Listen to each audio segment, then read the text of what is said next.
Hello दोस्तों, मैं राहुल कुमार स्वागत करता हूं आपका स्टडी विद ब्लॉग में। दोस्तों, हम लोग इतिहास पढ़ रहे हैं और इतिहास का विभाजन हम लोग कुछ इस प्रकार से देखे थे। भारत के इतिहास का विभाजन हम लोग देखे थे: प्राचीन काल, पूर्व मध्यकाल, मध्यकाल, पूर्व आधुनिक काल एवं आधुनिक काल। और दोस्तों, हम अभी आधुनिक काल पढ़ रहे हैं। आधुनिक काल में अभी पढ़ रहे हैं। आइए हम एक बार इसका और रिवीजन करते हैं ताकि हमारा कंसेप्ट जो है और क्लियर हो जाए। आधुनिक काल, आधुनिक काल को भी दोस्तों हमने तीन चार खंडों में विभक्त किया हुआ है। आप लोग देख सकते हैं। आप लोग को पीडीएफ मिल ही गया होगा और पीडीएफ के माध्यम से आप लोग पढ़ ही लिए होंगे। 18वीं शताब्दी का इतिहास, दूसरा में उपनिवेशवाद है, तीसरा राष्ट्रवाद है और चौथा स्वतंत्रता उपरांत भारत। ये चार खंड में इसको हमने आधुनिक काल को बांटा हुआ है। अब दोस्तों हम देखते हैं 18वीं सदी का इतिहास। 18वीं सदी के इतिहास को भी हम दो खंडों में विभक्त किया है। एक 18वीं सदी का पूर्वार्ध और दूसरा 18वीं सदी का उत्तरार्ध। एक पूर्वार्ध है और एक उत्तरार्ध है। इसमें दोस्तों हम सबसे पहले देखेंगे 18वीं सदी का उपरार्ध, 18वीं सदी का पूर्वार्ध। 18वीं सदी के पूर्वार्ध में हम तीन पहलुओं पर चर्चाएं करेंगे। इसमें हमारा मुख्य है मुगल साम्राज्य का पतन और क्षेत्रीय राज्यों की स्थापना। यानी कैसे मुगल साम्राज्य का पतन होता है और उसके बाद कैसे वहाँ के क्षेत्रीय राज्य जो होते हैं वो कैसे स्थापित होते हैं, इसको हम देखेंगे पहले पॉइंट में। दूसरा हमारा है दोस्तों, इसको हम एक क्वेश्चन के माध्यम से देख सकते हैं और इसे समझ सकते हैं। मराठे मुगल साम्राज्य को स्थापित करने में क्यों विफल रहे। और तीसरा है यहाँ 18वीं सदी के पूर्वार्ध के काल को पतन अथवा अवनति का काल माना जाए अथवा प्रगति या नई संभावनाओं का काल माना जाए। दूसरे में दोस्तों कह रहे हैं मराठे मुगल साम्राज्य को स्थापित करने में क्यों विफल रहे। यानी मराठे जो है मुगल साम्राज्य को स्थापित करने में विफल रहे, तो क्यों विफल रहे। ये एक क्वेश्चन टाइप है जो हम लोगों को सर ने दिए हुए हैं।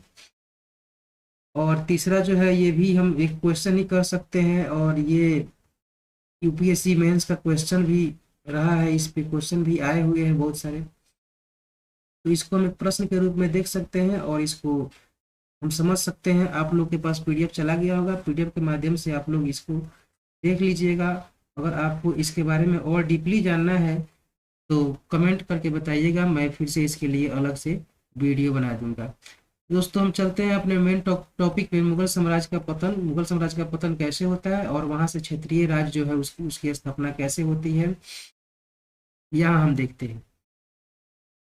यहाँ आते हैं मुगल साम्राज्य का पतन तथा क्षेत्रीय राज्यों की स्थापना। क्षेत्रीय राज्यों की स्थापना में अगर हम दोस्तों देखें तो इसे तीन मुख्य चरणों में हम विभक्त कर सकते हैं। पहला है उत्तराधिकारी राज्य, दूसरा विद्रोही राज्य और तीसरा मुगल साम्राज्य के परिधि के बाहर के राज्य। यानी उत्तराधिकारी राज्य जो वंशानुगत चलती थी, यानी कि राजा का बेटा ही राजा बनेगा। विद्रोही राज्य जो विद्रोह करके अपना राज्य स्थापित किए हुए थे, इसके बारे में हम यहाँ देखेंगे। और मुगल साम्राज्य के परिधि के बाहर के राज्य जो मुगल साम्राज्य के अंडर में नहीं आते थे, यानी इनसे उनका कोई लेना देना न था, वैसे राज्य यहाँ पे मैंने मेंशन किया हुआ है। उत्तराधिकारी राज्य में हम सबसे पहले देखेंगे बंगाल, उसके बाद देखेंगे अवध, उसके बाद हैदराबाद। वहीं विद्रोही राज्य में हम सबसे पहले देखेंगे सिख राज्य, मराठा राज्य, जाट राज्य और अफगान। तीसरा में हम देखेंगे मुगल साम्राज्य के जो परिधि के बाहर के राज्य हैं वो देखेंगे मैसूर, कालीकट है और त्रावणकोर है। सबसे पहले दोस्तों हम चलते हैं उत्तराधिकारी राज्य की ओर, क्योंकि सबसे फर्स्ट में हमारा यही है, तो सबसे पहले हम इसी को पढ़ेंगे। यहाँ हमारा उत्तराधिकारी राज्य हो गया। उत्तराधिकारी राज्य में मैंने जैसे बता ही दिया है, बंगाल, अवध और हैदराबाद, ये तीन राज्य है उत्तराधिकारी राज्य में आते थे। अगर हम बंगाल की चर्चा करते हैं, बंगाल का स्थापना जो है मुर्शिद कुली खां द्वारा किया जाता है। मुर्शिद कुली खां का शासनकाल जो चलता है 1713 से 1727 ईस्वी तक चलता है। और मुर्शिद कुली खां दो पद पे विराजमान भी रह चुका था, जो एक दीवान का पद था और एक सूबेदार का पद था।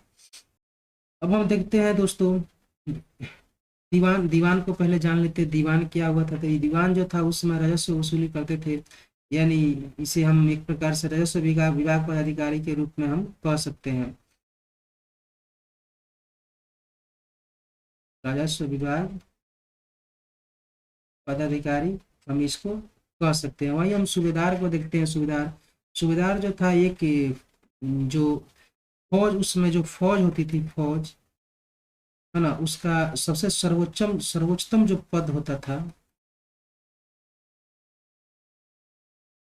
सर्वोच्चतम जो सबसे पद होता था उसका हेड होता था सूबेदार। यानी हम कह सकते हैं सूबेदार जो था, सूबेदार एक फौज का हेड कहलाता था, है ना। वही मुर्शिद कुली खां सूबेदार के पद पे भी विराजमान था। पहले तो ये दीवान के पद पे विराजमान था, और उसके बाद ये जब 1707 ईस्वी में औरंगजेब की मृत्यु होती है, औरंगजेब की मृत्यु होती है, तो इसी का फायदा उठाकर ये सूबेदार का पद भी ग्रहण करता है। सूबेदार का पद भी ग्रहण करता है और यहाँ ये सूबेदार बनता है और बंगाल को अपने अधीन चलाने लगता है, और यहीं से इसका वंशानुगत शासन चलता है। यानी हम कह सकते हैं, यानी उत्तराधिकारी शासन।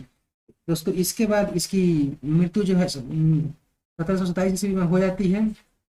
1727 ईस्वी में इसकी मृत्यु हो जाती है, किसकी, मुर्शिद कुली खां। और इसका उत्तराधिकारी जो है इसका दामाद बनता है, जिसका नाम होता है शुजाउद्दीन। शुजाउद्दीन का शासनकाल जो चलता है वो 1727 से 1739 ईस्वी तक चलता है। फिर इसके बाद इसका उत्तराधिकारी सरफराज खां होता है। सरफराज खां का शासन 1739 से 1740 ईस्वी तक चलता है। उसके बाद अलीवर्दी खां और सरफराज खां में युद्ध होता है। युद्ध में सरफराज खां मारा जाता है और यहीं से शासन अलीवर्दी खां के नेतृत्व में आ जाता है। अलीवर्दी खां का शासनकाल जो था वो काफी लंबा चला, 1740 से 1756 ईस्वी तक इसका शासनकाल रहा। बंगाल में बस यही। अब हम आगे देखते हैं अवध। दोस्तों हम लोग, आपको बता दूं मैं, जो लोग नहीं जानते होंगे, हम लोग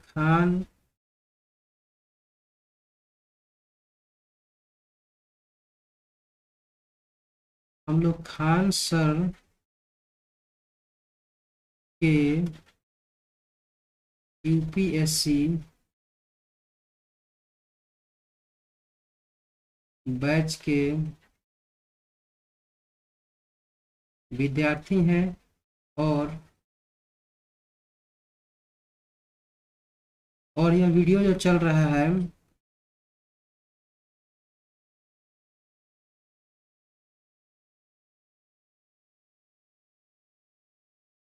ये रिवीजन के लिए चल रहा है।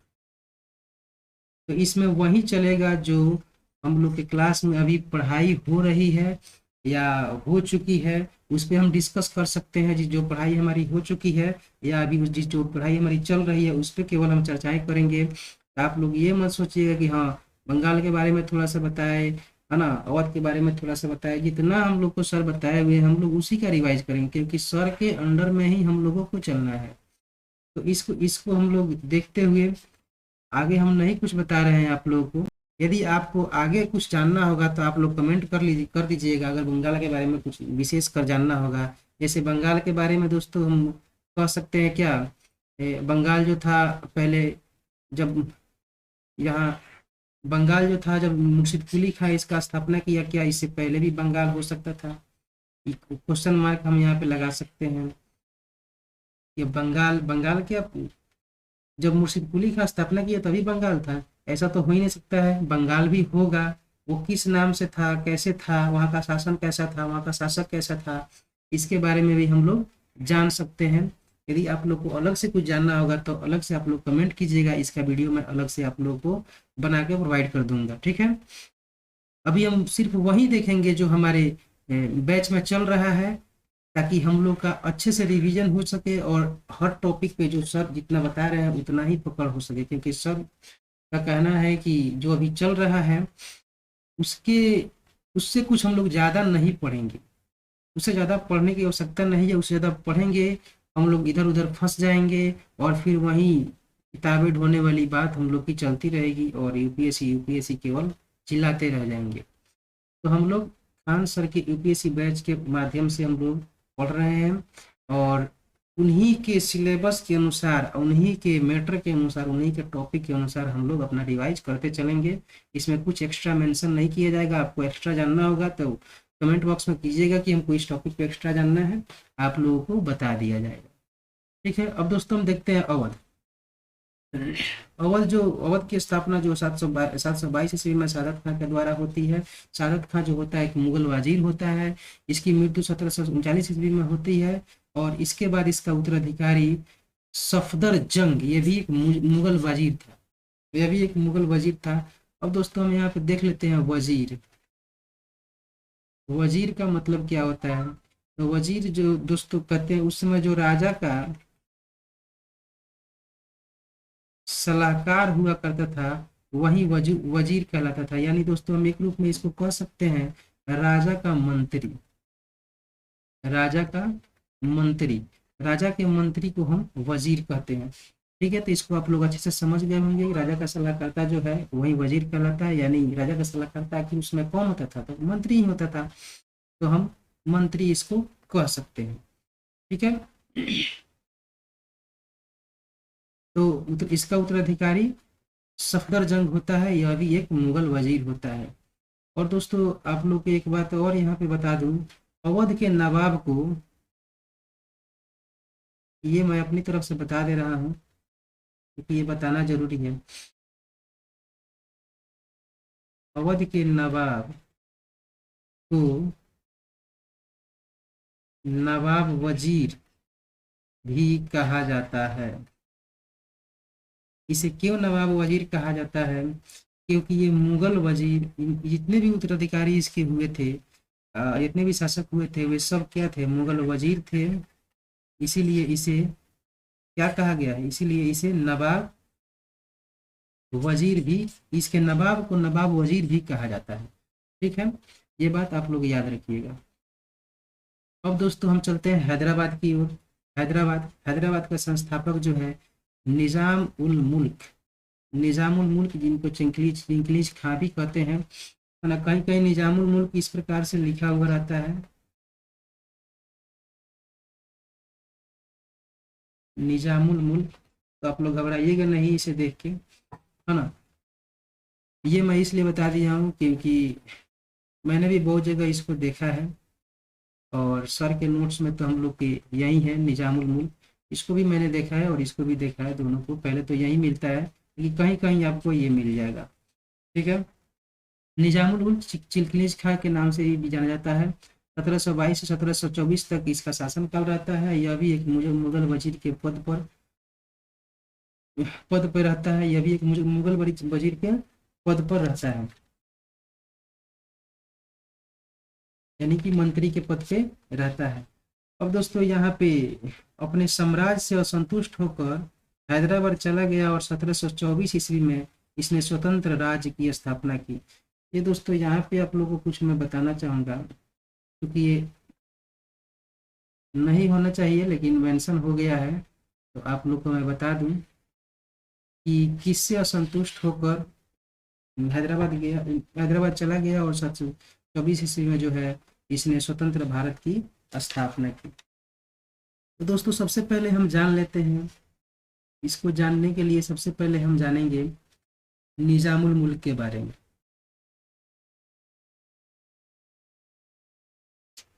निजामुल मुल्क, इसे शॉर्टकट अच्छा लिखा जाता है, इसीलिए मैं ज़्यादातर ऐसा ही लिखता हूँ, है ना। वैसे आप लोग देखिएगा तो इसका निजामुल मुल्क का संधि विच्छेद कीजिएगा तो निजाम रसकुल, और ये मुल्क है तो मुल्क हो जाएगा निजामुल मुल्क। ठीक है, इसके बारे में सिर्फ इतना ही जान लीजिए कि ये आसफ जाही वंश का प्रवर्तक हुआ करता था। और दोस्तों इसके बाद मैं बताना चाहूँगा आप लोगों को, एक राज्य था, है ना, एक राज्य था दक्कन। दक्कन, इसी के समय इसका स्वतंत्र राज्य की मांग चल रही थी। स्वतंत्र राज्य, दक्कन पर स्वतंत्र राज्य करने की मांग चल रही थी। और इसकी मांग जो है वो सबसे पहले कौन किया, इसकी मांग जो है सबसे पहले जुल्फिकार खान ने किया। जुल्फिकार जुल्फिकार खां करता है। जुल्फिकार खां करता है कितने में दोस्तों, 1708 ईस्वी में। 1708 ईस्वी में इसकी मांग, यानी कि जुल्फिकार खां दक्कन में स्वतंत्र राज्य की पहली बार कोशिश की थी, यानी इसकी मांग की पहली बार कोशिश की थी। कौन, जुल्फिकार खां ने। वहीं उसके बाद जुल्फिकार खां के बाद जुल्फिकार खां इसमें कुछ दिन शासन किया, है ना, कुछ साल शासन किया। और उसके बाद निजामुल मुल्क दक्कन का वायसराय बना। जब इसकी मृत्यु हो गई तो निजामुल मुल्क, यही निजामुल मुल्क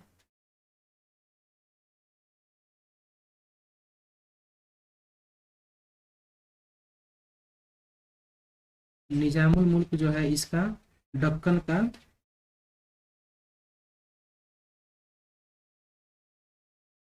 वायसराय बना। जब ये दक्कन का वायसराय बना, तो दक्कन का दोस्तों वायसराय जब बना था तो ये 1713 ईस्वी में बना था। 1713 ईस्वी में दक्कन का वायसराय बनता है। लेकिन 1715 ईस्वी में सैयद सैयद हुसैन अली को दक्कन का वायसराय बना दिया गया। किसके द्वारा दोस्तों, मुगल बादशाहों के द्वारा, मुगल सम्राटों के द्वारा। 1715 ईस्वी में इसको हटा के, निजामुल मुल्क को हटा के 1715 ईस्वी में सैयद हुसैन अली खां को दक्कन का वायसराय बना दिया गया। और इसे आदेश दिया गया। उस समय दोस्तों मुगल सम्राट जो था मोहम्मद शाह था। उस समय मुगल सम्राट मोहम्मद शाह था। उस समय मुगल सम्राट मोहम्मद शाह था। और मोहम्मद शाह ने इसको सैयद हुसैन अली को दक्कन का वायसराय बना दिया। और इसको आदेश दिया कि तुम जाओ और क्या निजामुल मुल्क को जिंदा या मुर्दा मेरे सामने पेश करो। ये जाता है और फिर वहाँ निजामुल मुल्क और सैयद हुसैन अली खां के बीच एक युद्ध होता है। और युद्ध में सैयद हुसैन अली खां मारा जाता है। जब युद्ध में मारा जाता है तो फिर निजामुल मुल्क यहाँ का वायसराय बनता है। यानी देख सकते हैं दोस्तों निजामुल मुल्क कितना बार वायसराय बना। निजामुल मुल्क यानी कि जुल्फिकार खां के बाद ये निजामुल मुल्क एक बार। और फिर यहाँ सैयद अली सैयद हुसैन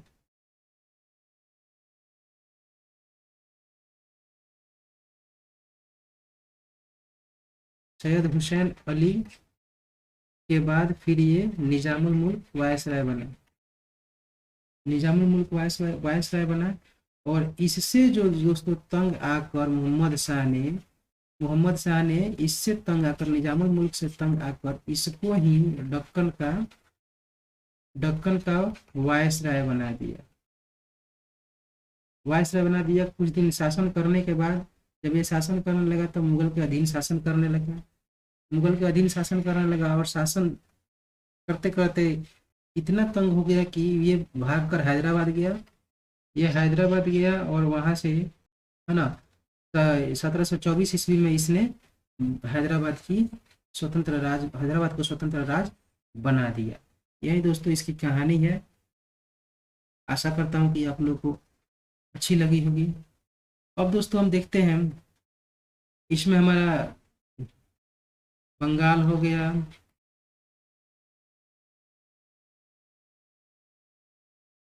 अवध हो गया और हैदराबाद हो गया। ये उत्तराधिकारी राज्य में,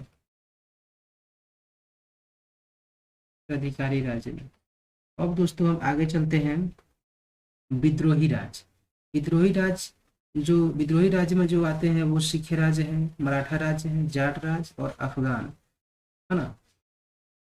ये 4 विद्रोही राज्य में आते हैं। सबसे पहले हम सिख पंथ को देखते हैं। सिख पंथ की स्थापना गुरु नानक ने किया था और ये सिख पंथ की स्थापना शांतिपूर्ण पंथ के रूप में किया था, है ना। सिख पंथ की मजबूती का कुछ कारण था जिसको हम देख लेते हैं। मजबूती का कारण यह था संगत लगाना और लंगर छकना, यानी सामूहिक भोज। संगत लगाना का दोस्तों इसका अर्थ होगा, यानी कि हम कह सकते हैं संगत लगाना के बारे में अगर हम कहें तो कह सकते हैं ये ईश्वर के प्रति ज़्यादा, यानी कि पूजा पाठ में ज़्यादा लीन रहते थे और उसमें ज़्यादा विश्वास करते थे, है ना। और दूसरों को भी इसके प्रवर्तक होने के लिए ये सलाह देते थे और देश विदेश भी जाकर अपने सिख पंथ का प्रचार प्रसार करते थे। यानी हम कह सकते हैं अपने पूजा पाठ में काफ़ी विश्वास करते थे और लीन रहते थे और अपने लोगों के प्रति काफ़ी अग्रसर रहते थे, है ना।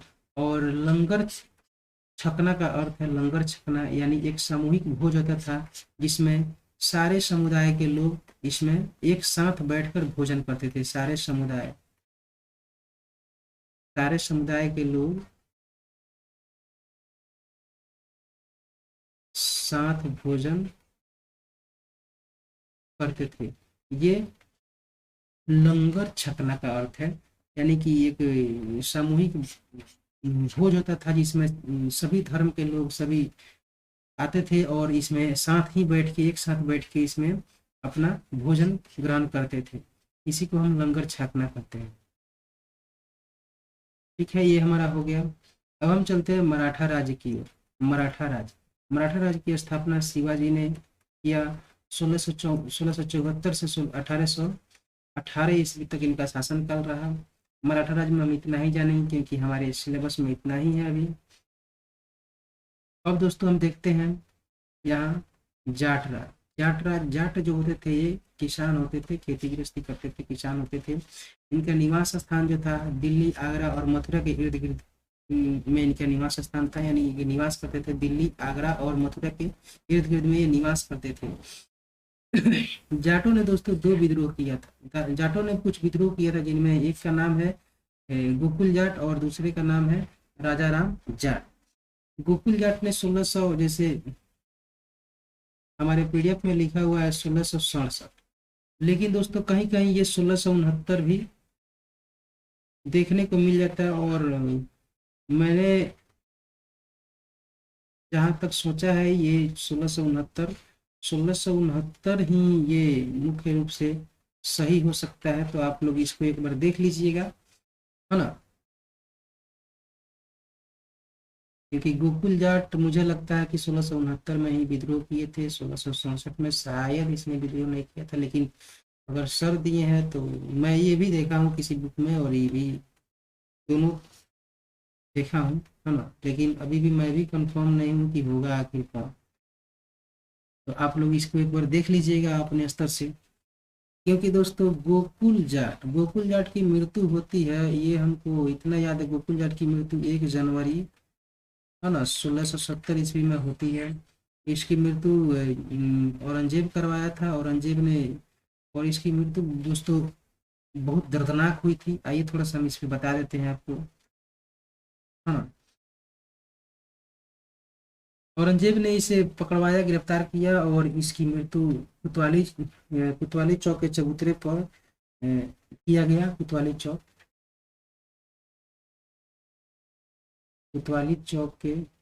के चबूतरे पर इनका मृत्यु किया गया था। और वो मृत्यु इतना दर्दनाक था दोस्तों, आपको बता दूं मैं, इनका एक एक अंग काट दिया गया था। इसलिए कहा जाता है कि ये इस्लाम धर्म को स्वीकार न कर रहे थे, इसीलिए इनका एक एक अंग जो है काट दिया गया था। और उनका अंग अंग कटवा दिया गया था। हर अंग से फुहारे निकल रही थी। फुहारा होता है ब्लड की, खून की जो फुहारे होती है, वो फुहारे निकल रही थी। और उसी फुहारे निकलने के चलते जो स्थान था जहाँ पे इनको कोतवाली के चबूतरे पे जहाँ इनको काटा गया था, वहीं पे उस जगह उस स्थान का नाम पड़ गया फब्बारा। उसका स्थान का नाम फब्बारा पड़ गया। इसी से सोच लीजिए दोस्तों इनकी मौत कितनी दर्दनाक हुई थी। इनकी मौत मुझे जहाँ तक याद है 1 जनवरी 1670 ईस्वी को हुई थी। और इसको आप लोग थोड़ा सा देख लीजिएगा, ध्यान में रख लीजिएगा, और मैं भी देख लूँगा। उसके बाद दोस्तों राजा राम जाट ने एक विद्रोह किया 1685 ईस्वी में। इसमें भी दोस्तों 1685 ठीक ही है, लेकिन कहीं कहीं दोस्तों 1600 आपको 88 भी मिल जाता है। 1688 तो, लेकिन मुझे जहाँ तक लगता है 1685 ये ठीक है। ये दोनों दोस्तों जब विद्रोह किया था तो इन दोनों का विद्रोह मुगल सम्राटों ने दबा दिया था। इन दोनों का विद्रोह दबा दिया गया और यहाँ जाट राज्य की स्वतंत्र राज्य का स्थापना न हो सका। और आगे चलकर एक दो व्यक्ति आते हैं, चुरामन जाट और बदन सिंह। इन्हीं के अंतर्गत बदन सिंह, चुरामन जाट, यहाँ पे मैं नाम भी लिख देता हूँ, चुरामन जाट एंड बदन सिंह। चुरामन जाट जो है भरतपुर राज्य की नींव रखता है चुरामन जाट।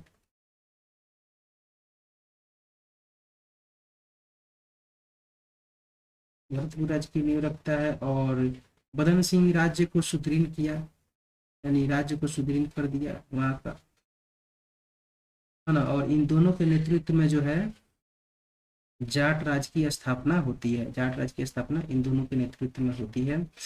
और जाट सत्ता महाराज जब आते हैं, महाराज एक महाराज थे सूरजमल के नेतृत्व, सूरजमल, उनके नेतृत्व में यह उच्चतम गरिमा को प्राप्त होता है यहाँ से। और ये यहीं से जो सूरजमल जब आते हैं, यहीं से जाट शासन जो है एक मजबूत शक्ति के रूप में बन के उभरा। तो जाट के बारे में इतना ही। अब हम देखते हैं नेक्स्ट हमारा अफगान है। अफगान के बारे में हम देखते हैं दोस्तों। अफगानों द्वारा रुहेला नामक स्थान की स्थापना की गई। रुहेला नामक जो स्थान है वो अवध के उत्तर में है। और रुहेला सरदार, जो महत्वपूर्ण रुहेला सरदार थे, उनमें दो का नाम आता है, एक नजीबुद्दौला होता है और एक नजीबुद्दौला होता है और एक हाफिज अहमद खां होते हैं। ये रुहेला सम्राट थे, रुहेला सरदार थे। ये दो नाम इनका प्रमुख है।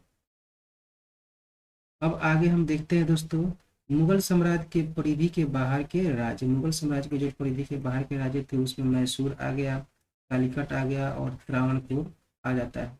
मैसूर के बारे में यदि हम देखते हैं तो मैसूर विजयनगर साम्राज्य के उत्तराधिकारी राज्य, ये विजयनगर साम्राज्य का उत्तराधिकारी राज्य था मैसूर। इसका शासन जो था, इस पे शासन जो था उंडियार वंश का शासन इस पे था। मैसूर पे उंडियार वंश का शासन था और इससे सत्ता, उंडियार वंश से सत्ता छीना था किसने? हैदर अली ने। हैदर अली ने उंडियार वंश से सत्ता छीना और मैसूर को एक शक्तिशाली राष्ट्र बना दिया। हैदर अली और टीपू सुल्तान ने मिलकर एक मैसूर को शक्तिशाली राष्ट्र बना दिया। अब हम देखते हैं कालीकट। कालीकट में राजा कालीकट के तो जानते ही हैं, जमोरीन राजा थे। वहाँ का प्रसिद्ध जो था, कालीकट का प्रसिद्ध था विदेश व्यापार के लिए। जो कालीकट प्रसिद्ध है, विदेश व्यापार के लिए प्रसिद्ध है। उसके बाद हम देखते हैं त्रावणकोर। त्रावणकोर स्थान जो है यह केरला में पड़ता है, केरल में। और और स्थापित हुआ मार्तंड वर्मा और राम वर्मा, दोनों ने मिलकर इसे स्थापित किया त्रावणकोर को। मार्तंड वर्मा से एक और जुड़ी बात है कि यह डचों को पराजित कर भारत से बाहर खदेड़ दिया, है ना। तो ये रहा हमारा दोस्तों 18वीं सदी का पूर्वार्ध यहाँ हमारा समाप्त होता है। अब हम नेक्स्ट में देखेंगे दोस्तों 18वीं सदी का उत्तरार्ध।